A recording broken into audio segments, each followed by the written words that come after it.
Enable.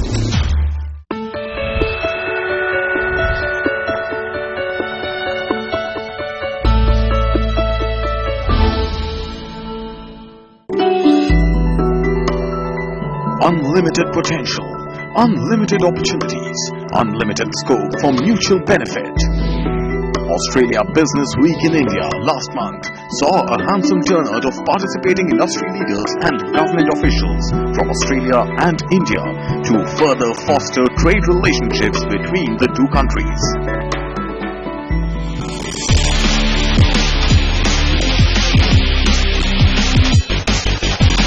As part of a special series, over the next few weeks, CNBC TV18 will feature some of the most innovative, technologically advanced and socially useful collaborative efforts between the two countries in a bid to attain sustainable and qualitative growth.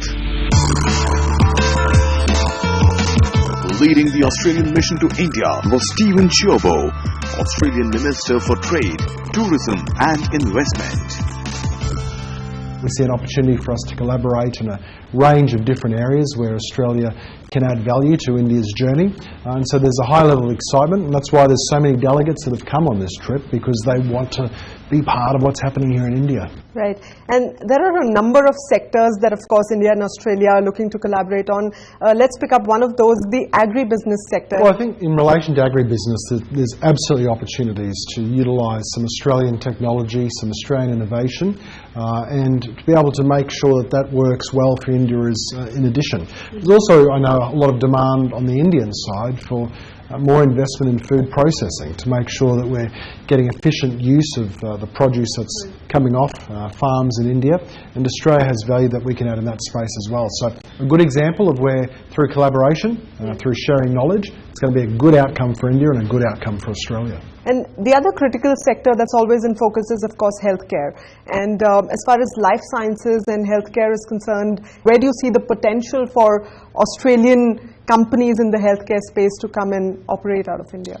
Look, Australia has, through quite a number of years now, been very focused and committed to continue to improve the health of Australians. We do that through strong investment in research and development. We do it through having a strong focus on opportunities for state-sponsored research, which in turn then gets rolled out across the Australian population. Well, it's the same issue in India. There's, of course, a strong desire from the Indian government to be able to produce better health outcomes for every Indian. And so there's the opportunity to do that through collaboration. The Modi government has set a target of generating 175 gigawatts of renewable energy by 2022. And is that a focus area where India and Australia could really collaborate and perhaps, move ahead towards that ambitious goal? Look, absolutely. There remains, of course, a lot of investment in renewable technologies in Australia, particularly work that we're doing around clean coal and what is effectively, high efficiency, low emissions coal and technologies associated with burning that coal. We know that India's demand for power will continue to grow, so we can do work around traditional fuels like high efficiency, low emissions coal.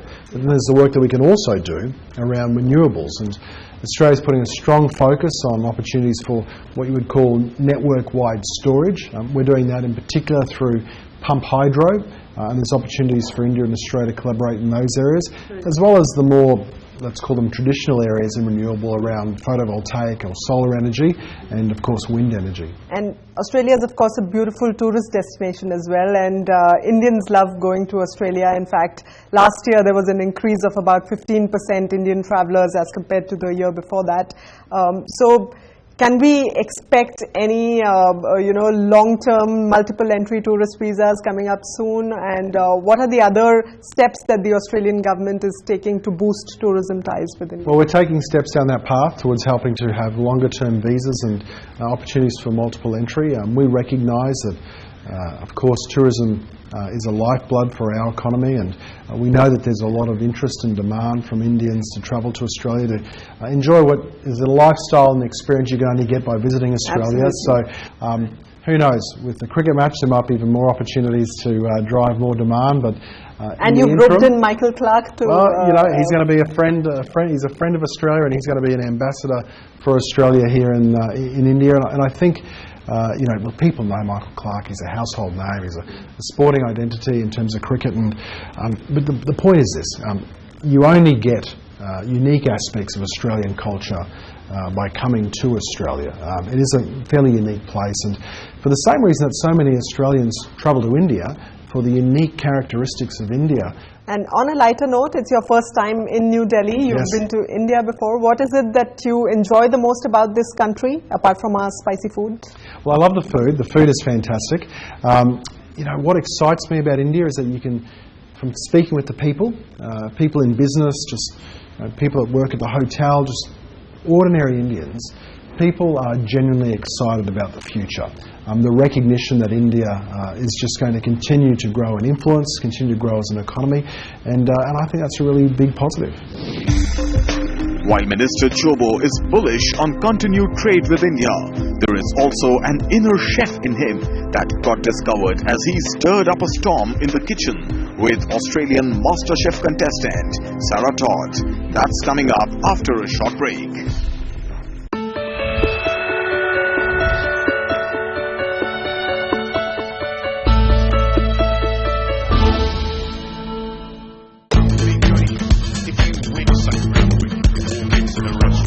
MasterChef Australia 2014 saw the emergence of Sarah Todd. Today, this model turned MasterChef turned restaurateur has opened a boutique restaurant in Goa to fuse Australian produce with Indian spices. We got a taste of her culinary skills as she prepared an extravagant display of delicacies during ADWI. What's more, she also got a chance to invite Minister Stephen Chobo in her kitchen for an exclusive conversation on Australian produce. On the menu, lamb vindaloo, barramundi fish and Indian sevaya with an Australian twist. Lamb vindaloo is actually a pretty simple recipe, although it might seem complex. Actually, once you follow my steps, you'll see that there's not that much to it. We're using vinegar. We're going to be adding in some spices like cumin, some cloves, curry leaves, fresh cinnamon stick, turmeric, garlic and ginger. All of that goes into a mortar and pestle, and with my favourite addition, actually the Kashmiri chilies. These are so beautiful. They actually give a really red, distinct colour to the dish, but they're also a little bit milder, so they just add that beautiful flavour and not too spicy.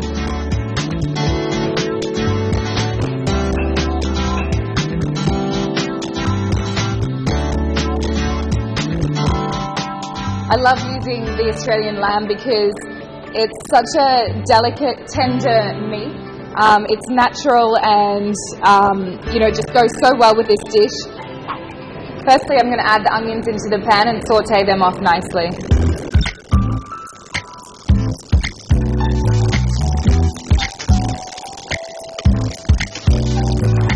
I'm going to brown off the lamb now.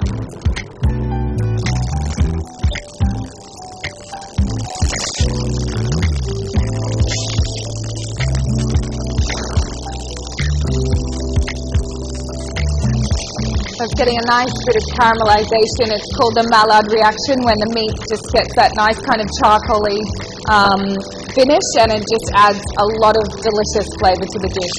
Now I'm going to place in a little bit of stock.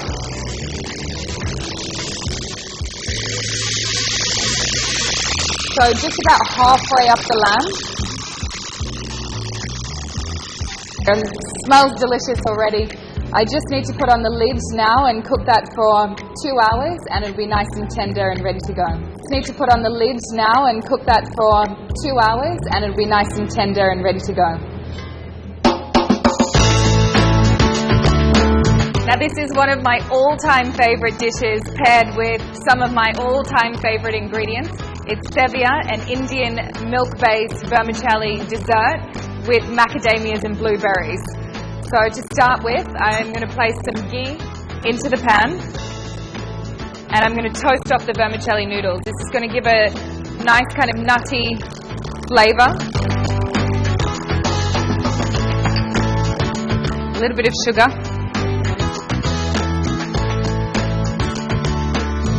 Crushed macadamias. and top that one with some milk.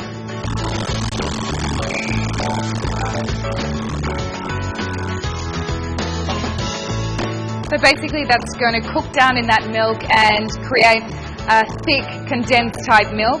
All the flavours are going to be delicious, and then I'm going to top it with some Australian blueberries and some crushed macadamias for a little surprise for the minister. I've got my beautiful Australian barramundi marinating here right before Minister Chhabra is about to come in, and I'm going to get him cooking. Welcome. Thanks so much, Sarah. It's great to be here. Great to be in India with you. It's a pleasure to have you in here. I mean, this looks fantastic. Obviously, you're achieving great success, and I'm guessing the quality Australian produce is part of the mix. Yeah, exactly. Fantastic. So basically what I've prepared is a dish I learned in Goa. Okay. So it's a Goan fish curry, which is has a large coconut base, and vinegar is the secret. All right. So this is Let's the get paste cooking. here. Yep. If you want to put a little bit of oil in the pan. So you're limiting me to Oil. about basically that's the full extent of my cooking skills. So I've got Italian background, so I'd be adding a lot of oil. How much should I be adding? Yeah, so that's about right actually. That's about right. Okay. And then this is the paste here. So that goes in the pan as well. And we're just going to cook that up. So in terms of all the dishes that you've got, and incorporating a lot of Aussie products, which is your most popular Australian-based dish in your restaurant, so to speak? It's lamb. It's lamb? Yeah, so I do a couple of versions of the lamb. Yeah. I do a slow-cooked Australian lamb shoulder that's got a spice marinade on it, but it's a little bit more Western, but it has that punch of flavours from the spices, and that's probably one of the most selling dishes that we have. We do lamb cutlets as well. So for this dish, I decided to use the Australian barramundi because it's such a meaty fish. Yeah. Quite, it's firm, so it holds together as well. It smells very good. You know, I think one of the great things about is we see all the people linkages between India and Australia is, of course, we get just this magnificent food that's coming to the fore. So being able to utilise all of these great local ingredients and Aussie produce is delivering some fantastic dishes, right? Yeah, I think, it's been incredible actually how, nice it has been for me to come and work in India. They have definitely welcomed me, and it's been quite a smooth and easy process. So, I've been loving it actually. Right. That smells really good. So the fish is in, and this takes just as long as it takes to cook that fish. So About 3 minutes or something? yeah, very quick. So basically, Kashmiri chilies, coriander, cumin, garlic, some chili, salt, and of course the vinegar. And that's all been, just pounded with the vinegar and turned into a paste. In the mortar? Yes, yeah. So that's pretty much it. We'll be able to take that off the heat, and I've got everything kind of set up. I've prepared some other dishes for you as well to try, and shall we do it? Yeah, let's go for it. Hop out of your way.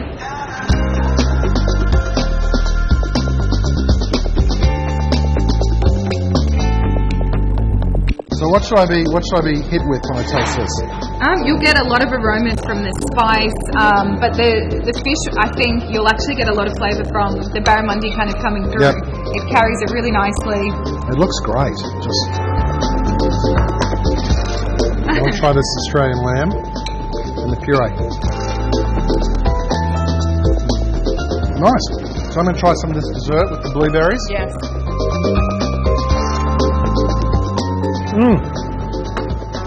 All three are divine. And congratulations. Thank That's you. great. Yeah. Nice cooking Thank with you. Maybe I'll get a job. What do you think? Yeah, you're Okay. hired. As Sarah Todd and Minister Chhabra bet big on strengthening India's food security, there is also collaboration between the two countries to up the quality of Indian farm produce to reach global standards.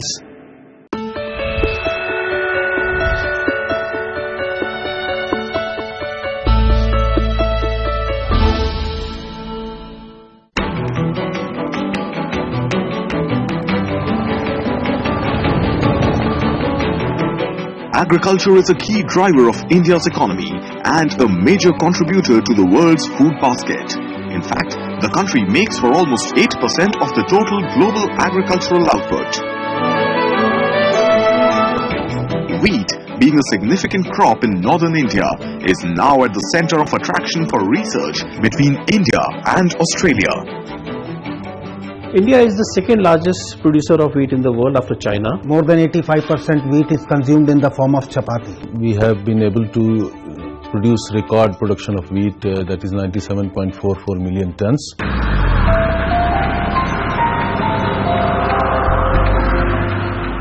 3 hours from New Delhi, these lush green fields of Karnal are at the epicenter of wheat production in India. Go a little deeper and the Indian Institute of Wheat and Barley Research stands tall, working relentlessly towards upping the quality of farm produce. Australia's University of Sydney and National Science Agency CSIRO have partnered with IIWBR. And together, scientists from the two countries are collaborating to enhance the quality of Indian wheat using germplasm technology. When I go back in 2007, this collaboration started with the initiative of ACIR and ICAR. 4 programs were started during that time. Out of these 4 programs, remarkable success was achieved, particularly in producing wheat rust-resistant material and also for drought tolerance. And quality was one of the aspects, and waterlogging tolerance was another aspect where the project were initiated, and large number of material were developed by collaboration of ACIR and its different institutions like CSIRO and Sydney University. IIWBR is working on introducing various genes from Australia and integrating them in the Indian environment. The most important part of our collaboration has been the germplasm exchange. The capacity development has also been of great importance in this project. Our scientists have been to Australia. They have attended different conferences and visited various laboratories in Australia. By crossing Australian and Indian germplasms and manipulating selections in different environments, researchers are confident about promising results.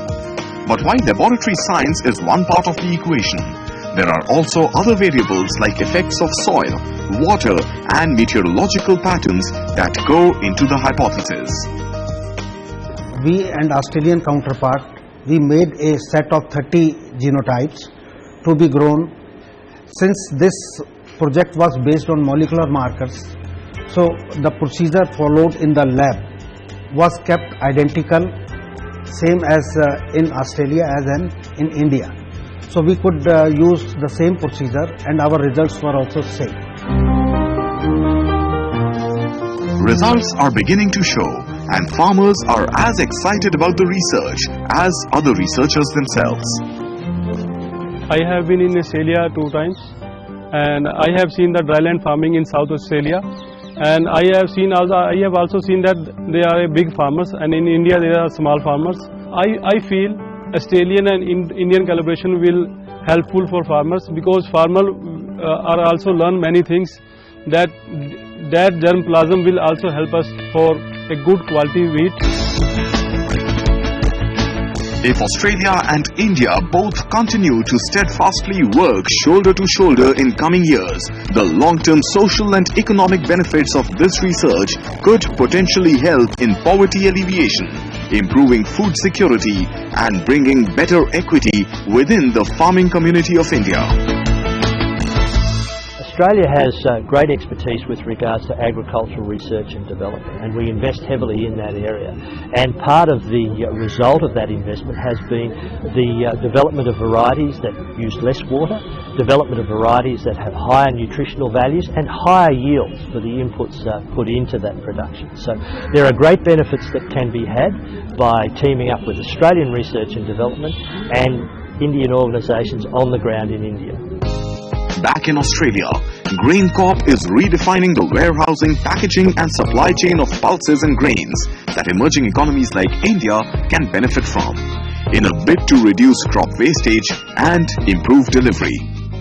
So we got a great opportunity to actually work together, and I would focus a lot on innovation. And when I think about innovation, one is on the crop production side, increasing there. Another component is risk, and the other component is on supply chain. And on all 3 points, those are areas that we're working on inside of Australia that India would want to have as well. And coupling that with actually the tremendous amount of skill set that they have in technology and a lot of the new innovation that's going on, I think it's very reciprocal. So that's where it gets to be very synergistic, quite honestly. Next week, we take a look at how healthcare, safety and security can be enhanced in India using technological innovations that Australia has mastered.